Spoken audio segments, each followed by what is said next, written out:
like that against Adrian Piedra. Saw a shot of the floor there. That's right, the gameplay is being projected onto the arena floor so the people here can live a real-life game of Clash Royale. How exciting. I know, the arena just looks absolutely beautiful, Ramham. Seeing these guys duke it out across the floor, all the little troops running across the ground is hilarious. Adrian Piedra opens by splitting archers, one in each lane. Geltube responds with Night Witch down the left side. Now, Night Witch, very powerful card, but not great all on her own. She's going to want something standing in front of her, so we'll see what Geltube supports her with. That's a big boy!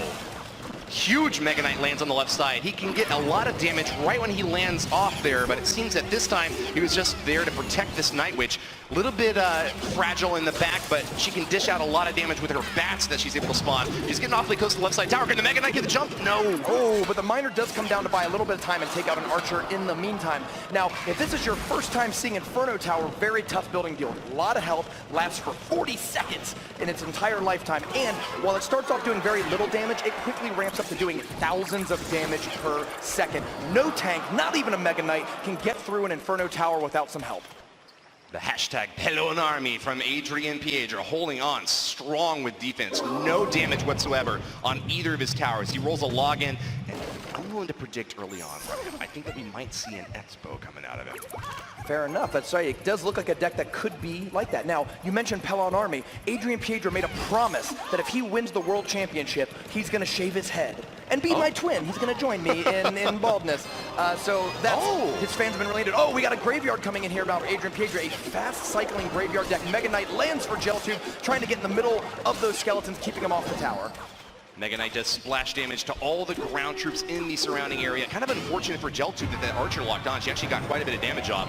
It's a good standard defensive setup, whatever deck you want to bring. Looks like that the fact that graveyards in this deck means that we're not going to see the Expos here, though. But with that balloon getting awfully close, nothing to knock it back. The Mega Minion is getting a lot of damage onto it, but it's about to reach. No! An insane Ice Spirit saves his tower from a damage. I really like Geltube's move, though. He revealed the rocket on the Inferno Tower, a huge surprise that put Adrian Piedra behind. He was planning on the Inferno Tower taking out the Mega Knight, and I assume the balloon as well. But when the rocket took it out, suddenly he had to think on his feet to keep his tower healthy, and he did exactly what he needed to do. An insane Ice Spirit, and the rest of this game is looking pretty batty too. The Night Witch out back is spawning plenty of them.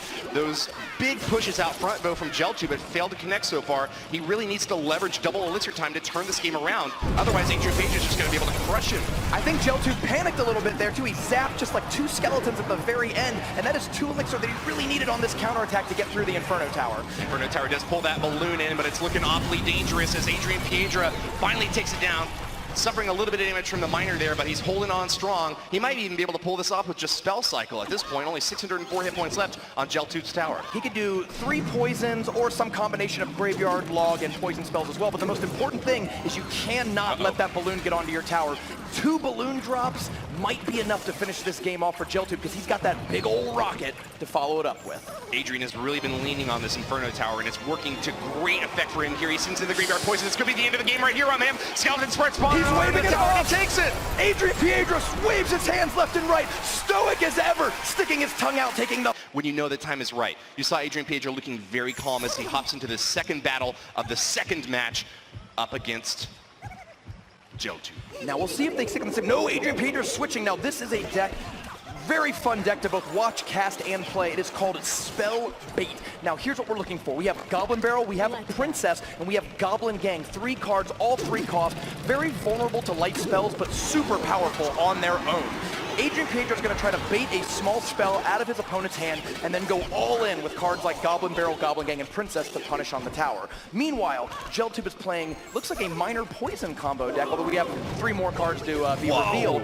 He's going to try to put the Miner onto the tower, and if you defend that Miner, Poison's going to come down to deal damage to the tower and your defending troops. Very nice play there by Adrian Piedra. Got the Ice Spirit analog to crash onto those archers. A nice juke barrel out the back. Tries to catch Geltube by surprise, but he gets an excellent log to roll through those attacking troops. Looks like Poison Log is going to be a very good combination for Geltube here against the log bait deck, but Adrian Piedra is one of the cleverest players. You're not going to catch him by surprise. very often. Let's see if he can take out this Princess, though. Not looking likely. That Princess play was incredible. Look at him. He knows he just pulled off a great play. Princess is such a vulnerable but powerful card. If you can bait out a combo like that, Knight's going to come in. Earlier it was a different troop. Wow. But killed all of it and forced Geltube to go, I wasn't ready. Like, I have to go commit more to stop this Princess. And just as you finished off the last Princess, another one comes out to keep shooting. Princess is the only troop in the game, a legendary troop, that deals infinite damage. She never crosses the bridge. She's going to stand there and just shoot and shoot and shoot until you deal with her. And Adrian Piedra is playing it masterfully.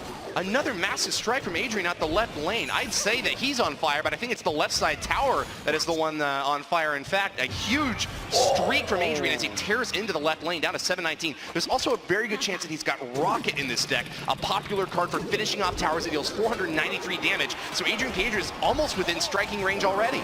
Yeah, he's just going to have to use, I think, 2 logs. It's actually a little more than 2 logs to get into rocket range, but 2 rockets will definitely do it. As we get into we're in double extra time now, but as we get closer into overtime, you might see him just start going with rockets on the tower, but he'd prefer the cheaper Goblin Barrel to get the job done. Princess gets a little bit distracted here. She goes into the miner instead. It's going to be a nice hit in from Geltube. Tower! Down to 1179, but he had no defense whatsoever against that last barrel. Adrian Piedra up 1-0 now, can just defend hard for 20 seconds. Geltube switches to the rocket.